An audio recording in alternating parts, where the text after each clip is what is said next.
Levítico capítulo 17, el Señor le habla a Moisés y a Aarón y a sus hijos diciéndole que todo israelita que dentro del campamento o fuera de él degüelle un buey, un cordero o una cabra y no lo lleve a la entrada del tabernáculo de reunión para ofrecerlo como una ofrenda delante del Señor, será culpable de derramar sangre y por tanto será eliminado del pueblo.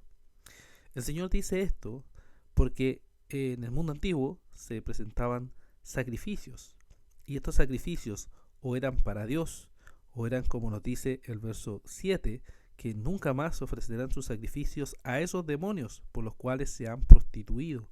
Esto quiere decir que el sacrificio o era para Dios y se presentaba para Dios, o era para los demonios y se presentaba para los demonios. Entonces ningún israelita debía hacer esto, y tampoco ningún extranjero que viviera en el pueblo debía hacer esto, porque si lo hacía, nos dice la palabra, que tenía que ser eliminado del pueblo de Dios, tenía que ser juzgado y eliminado y fuera de este pacto con el Señor.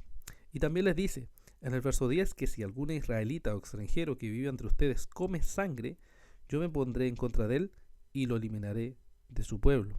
Aquí señala una vez más un mandato que había dado también con anterioridad, que era el mandato de derramar sangre. Nadie podía derramar sangre y comer esa sangre, porque en la vida estaba en la sangre. Esta era una práctica pagana muy común, beber la sangre de los animales, comer la sangre de los animales, que el Señor prohibía completamente.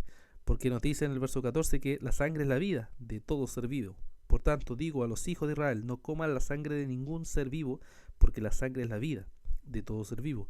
Todo el que coma será eliminado. Y advierte que incluso los que sean extranjeros en el pueblo, aquellos que hagan eso tendrán que ser completamente eliminados. Y esto nos enseña, hermanos, respecto a la importancia de estos mandatos del Señor. Por un lado, nos muestra y nos dice, las ofrendas que tú presentes o son para Dios o son para Satanás. Y esto nos recuerda el Nuevo Testamento, donde Pablo hace esta comparación entre si tú has muerto al pecado, si tú ya no eres propiedad de la carne, de Satanás, de los demonios, entonces tú debes presentarte vivo para Dios. Pero si tú no te presentas como una ofrenda viva para Dios en sacrificio, olor fragante para el Señor, entonces estás presentándote para el pecado. O eres de Dios o eres del diablo, o eres luz o eres tiniebla. Eso es lo que nos está invitando a pensar.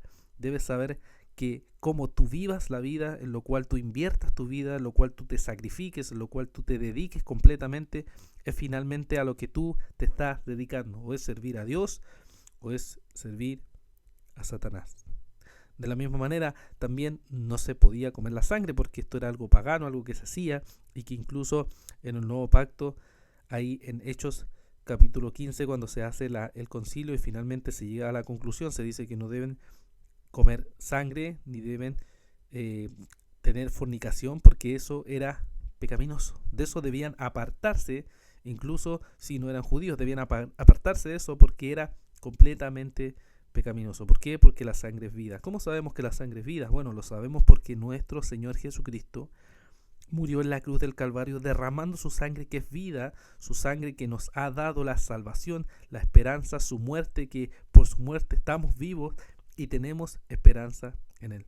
Por eso no podemos hacer ninguna de estas prácticas que van contra la voluntad de Dios, sino que debemos vivir para el Señor, porque la paga del pecado es la muerte, pero la dádiva de Dios es vida y vida eterna.